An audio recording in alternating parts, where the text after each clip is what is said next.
존경하고 사랑하는 우리 구독자 여러분 반갑습니다. 여러분의 반도체 오빠 최회장입니다. 이제 또 월요일이 다가왔어요. 참 하루 빨리빨리 가죠. 7월 4일입니다. 벌써 7월 4일. 7월 달은 이제 장마도 있고 7월 말부터 또 휴가철이죠. 휴가철이니까 시간이 금방 갈 것 같습니다. 하여튼 여러분 7월 달도 여러분들에게 기쁜 일들이 좀 가득했으면 좋겠어요. 제가 요즘 멘탈 하고 있는데 유독실이 멘탈이 강한 사람들이 이 감정을 관리하는 방법이 있어요. 강한 멘탈을 가지려면은 도대체 어떻게 감정을 관리를 해야 할지에 대해서 한번 생각해 보셨는지 모르겠는데 좋은 이야기들이 있어서 잠시 한번 설명을 해볼게요. 첫 번째, 걱정이 많아지면은 일단 자는 거야. 일단 잔다. 새벽은 그 감수성을 자극을 해가지고 걱정이 많아지는 시간이랍니다. 걱정이 많아지는 시간이다. 그래서 일단 자고 일어나서 생각을 하자는 거죠. 신기하게도 그 거대한 걱정들은 아침이 되면은 저절로 이제 사소해지는 거예요. 두 번째는 인생을 길게 보자. 인생을 길게 보자는 겁니다. 당장 마주한 불행은 언젠가 끝나고 머지않아서 좋은 일이 반드시 찾아온다고 합니다. 그래서 인생은 좋고 나쁜 일이 반복되는 것이니까 잠깐의 불행에 무너지지 말자. 그렇습니다. 저도 살다 보니까 뭐 안 좋은 일들도 생기고 하더라고요. 하지만 여러분 꼭 그렇게 계속 안 좋은 일만 생기라는 법은 없어요. 알겠습니까? 또 좋은 일들도 생길 겁니다. 세 번째는 우울할 때는 밖으로 나간답니다. 마음이 좀 울적하고 답답할 때는 집안에 혼자 있으면은 감정에 함몰될 가능성이 있습니다. 함몰될 가능성이 있으니까 그 나쁜 기분이 들 때는 일단 밖으로 밖으로 나가세요. 밖으로 나가가지고 몸과 마음을 한번 환기시켜 보십시오. 환기시키면은 좀 더 나아지지 않을까 봅니다. 네 번째는 좋은 사람들과의 추억을 한번 되짚는 겁니다. 지금 나를 괴롭히는 사람들의 그런 말과 행동을 되짚는 대신에 나를 아껴주는 사람들과의 그런 기억이 담긴 사진을 한번 찾아보세요. 그리고 나의 존재 의미를 한번 긍정해보자. 그런 겁니다. 인생은 언제나 양면적인 것이에요. 마음가짐만 약간 비틀어도 여러분 마주한 상황이 한결 가볍게 느껴집니다. 가끔 지쳐 넘어져도 괜찮겠지만은 그 넘어진 자리에 너무 오래 머무르지 말자는 겁니다. 여러분의 남은 길에는 아직 좋은 일들이 많이 기다리고 있다. 뭐 그런 이야기입니다. 알겠습니까? 참고하시고 우리도 한번 재밌게 살아보자는 거예요. 그러면 또 삼성의 이야기를 한번 또 들려드리도록 하겠습니다. 요즘 보니까 폴더블 폰 관련된 얘기인데 폴더블 폰 아직도 그 아이폰에 안 되냐 뭐 그런 이야기가 있어요. 화면을 접는 스마트폰의 그 회의적이던 그 애플 아이폰이 올 하반기에는 글로벌 스마트폰 시장 점유율 1위에 오르지 않겠냐 그런 이야기들도 있던데 역대급이라는 평가를 받고 있는 삼성의 새로운 폴더블 폰도 뭐 아이폰에는 역부족이라는 분석도 있다고 합니다. 애플은 뭐 삼성 폴더블 폰에 대해서 쓸데없이 왜 접냐 그런 조롱 섞인 반응을 보여왔는데 애플은 당분간 폴더블 폰 출시 계획도 없다 뭐 그런 이야기를 하는가 봐요. 7월 출시 예정인 삼성의 새 폴더블 폰이 이제 프리미엄 폰 시장에서는 아직 아이폰의 아성을 무너뜨리기에는 역부족이라는 지적도 있는데 이게 무엇보다 폴더블 폰 시장 규모가 그리 크지 않은 게 문제다 그런 것 같아요. 애플은 9월에 새 아이폰을 선보이는데 매년 상반기는 삼성, 하반기는 애플이 이제 강점을 보이는 것 같습니다. 미국의 유명 IT 매체인데요. 톰스카이드. 폴더블 스마트폰은 아직까지 비싸고 수요가 적은 제품이다 라고 합니다. 그래서 아이폰을 전복시키기에는 충분하지 않다 그렇게 지적을 하던데 실제로 시장 조사 업체 IDC에 보니까 지난해 전 세계 폴더블 스마트폰 시장 출하량 규모가 약 1420만 대 같아요. 그리고 전체 스마트폰 시장의 1.2% 수준에 이제 불과를 했습니다. 오는 2027년까지 4,810만 대 규모로 성장할 전망인데 그럼에도 전체 스마트폰 시장에서 차지할 비중은 3.5%에 그칠 것으로 현재 예상을 하고 있죠. 톰스가이드는 애플의 차기 플래그십 제품은 훨씬 더 사양이 좋다고 합니다. 특히 아이폰 15죠. 이 아이폰 15 프로 맥스는 전작에 탑재된 것보다 더 진한 칩셋, 이 칩셋이 중요한 것 같아요. 그리고 USB-C 충전단자, 그리고 잔망경 카메라 등이 이제 탑재된다고 그렇게 전달을 하고 있네요.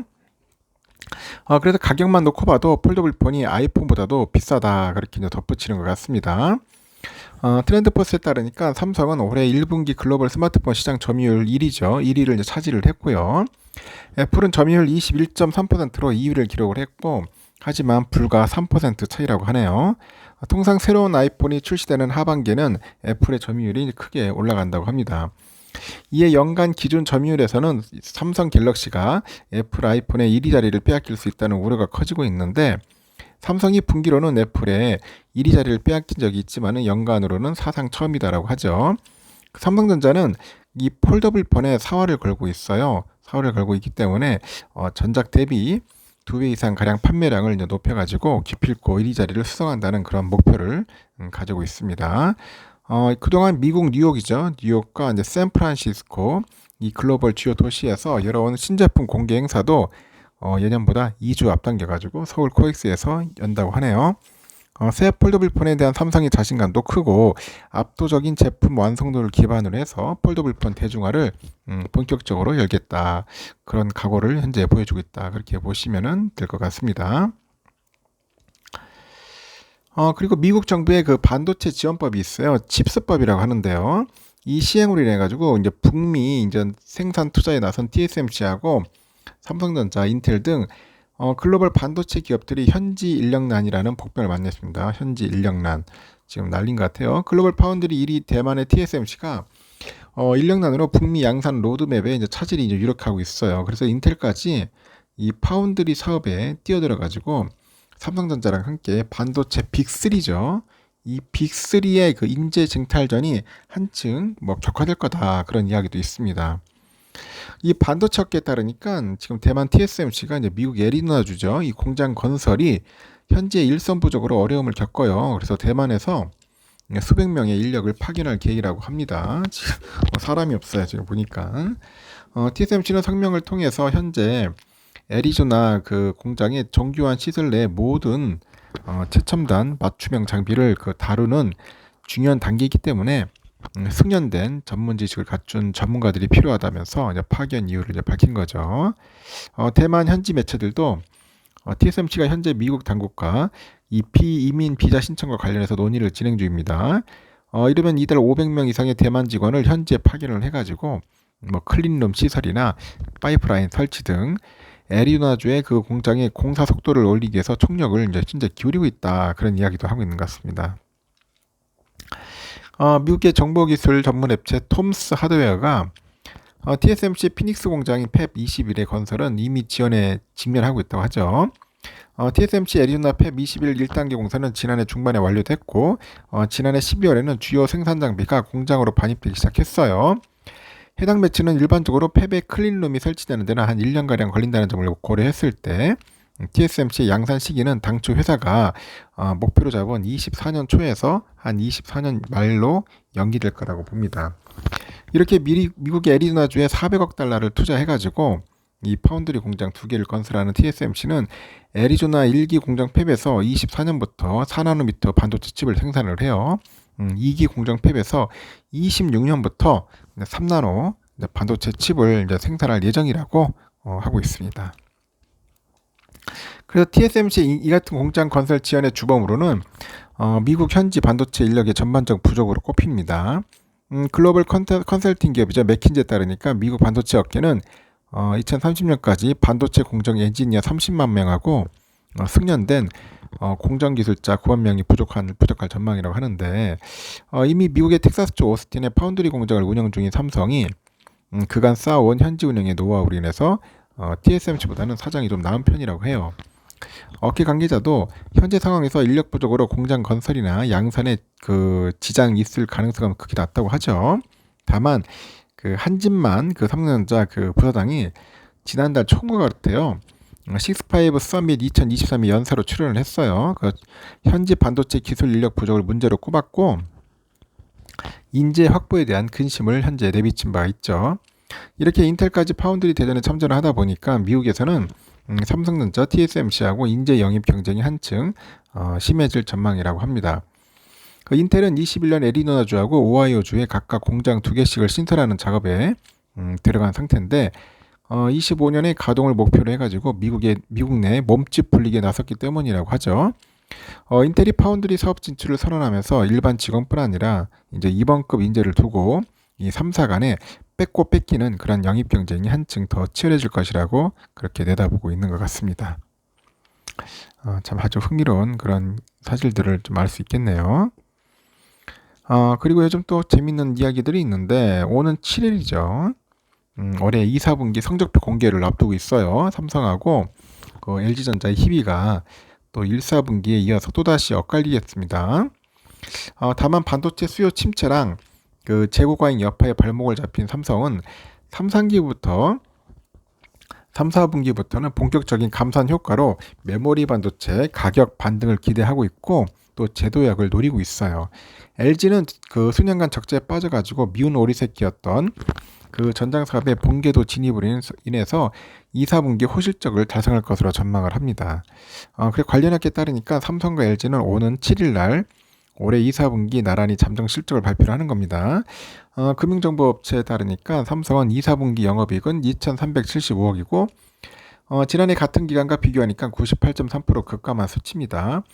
매출도 같은 기간 20% 감소해서 61조 7,648억 원으로 추산됐고 2009년 글로벌 금융 이후에 14년 만에 최악의 분기 성적표를 받은 지난 1, 4분기보다도 실적이 더 뒷걸음칠 것이라는 그런 예측이에요. 이 주력인 메모리 반도체 업황 침체가 좀처럼 해소되지 않고 있습니다.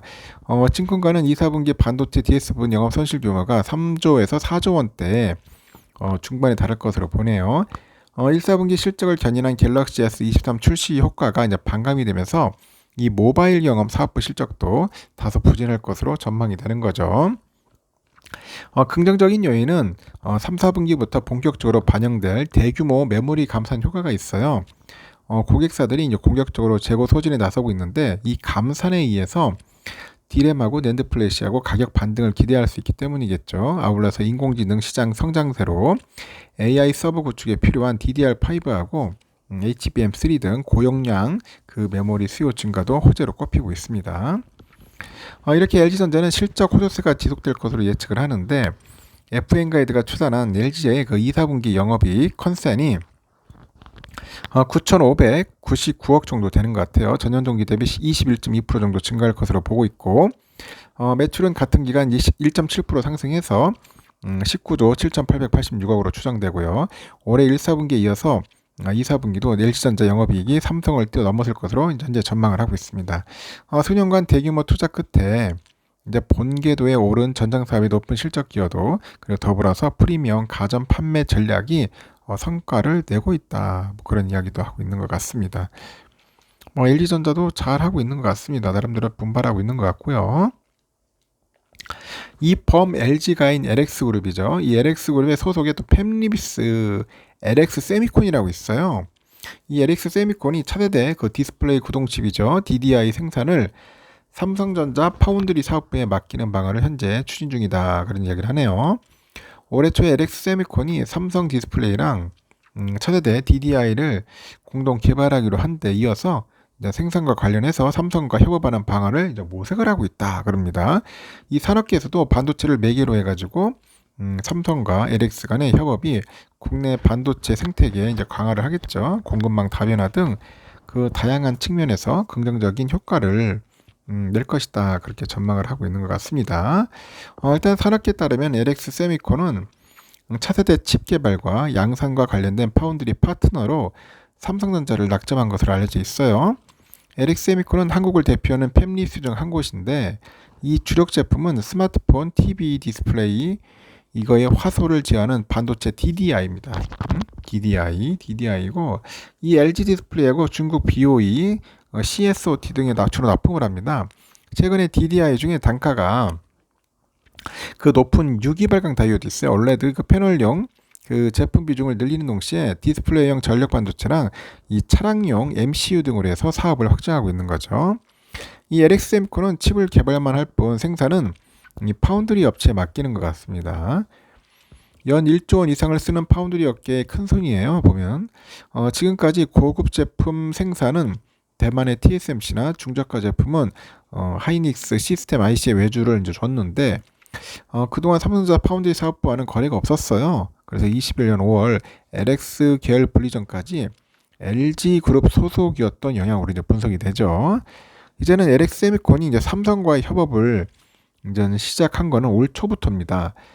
삼성 계열사 중에 물꼬를 튼 것은 삼성 디스플레이인데 올해 초 삼성 디스플레이는 LX 세미콘하고 스마트폰용 그 차세대죠. 올레드 그 패널에 그 필요한 DDI를 함께 연구 개발하기로 했어요. 그 높은 수준의 기술이 필요한 차세대 제품인 만큼 개발뿐 아니라 생산과 관련해서 최고의 파트너를 찾아야 할 필요성이 커졌는데 설계 개발은 기본적으로 팹립스인 LXM군이 몫인데 개발 초기부터 파운드리 업체와 협업을 하면은 최적의 생산 공정도 찾을 수 있어요. DDI 생산 경험이 많고 최고 수준의 기술력을 보유한 그 삼성전자의 이제 파운드리 사업부가 선택받은 겁니다. 이렇게 LX 세미콘하고 삼성의 파운드리 사업부는 DDI뿐만 아니라 다양한 차세대 칩 개발과 관련해서도 협업 관계를 이어갈 계획인 것 같습니다. 삼성과 LX 세미콘과 협업은 양쪽의 이익이 될 것 같아요. 예를 들어서 LX 세미콘은 삼성 디스플레이 납품을 통해서 주요 DDI 고객사인 LG 디스플레이 의존도를 낮출 수 있다고 합니다. 삼성전자 파운드리 사업부는 DDI 생산 관련 대형 고객수를 추가로 확보하는 성과를 낼 수 있고 국내 반도체 생태계 강화 차원에서도 의미가 크다는 평가가 있습니다. 그래서 한국 팹립스가 개발한 차세대 디스플레이 칩이 한국의 파운드리 업체에서는 양산이 돼가지고 한국 디스플레이 업체에 납품되는 선순환 그런 구조가 생기기 때문이겠죠. 이렇게 LX 세미콘이 4일 날 서울 삼성동 코엑스에서 열리는 삼성 파운드리 포럼에 참가하는 것도 두 그룹 간 강화된 그런 협력 관계를 보여주는 것이라는 평가가 있는데 이날 행사에서는 LX 세미콘 고위 임원이 최신 디스플레이용 반도체를 주제로 해가지고 삼성 협력사의 기술 트렌드를 전할 예정이라고 하네요. 반도체 업계 관계자도 삼성전자랑 LX 세미콘이 긍정적인 관계를 구축 중이다. 그래서 국내 반도체 생태계를 강화하는 데 큰 역할을 할 것이다. 그렇게 언급을 합니다. 하여튼 LX 세미콘하고 서로 잘 해가지고 윈윈 했으면 좋겠네요. 앞으로도 이제 이런 업체들 많이 이제 받아야겠죠. 같이 이제 서로 이제 협력을 해야 할 것 같습니다. 반도체 동맹 아주 보기 좋은 모습인 것 같습니다. 일단 삼성전자 이야기는 여기까지 하겠습니다. 여러분 수고하셨고요. 오늘도 좋은 하루 보내십시오. 다음 시간에 또 뵙도록 하겠습니다.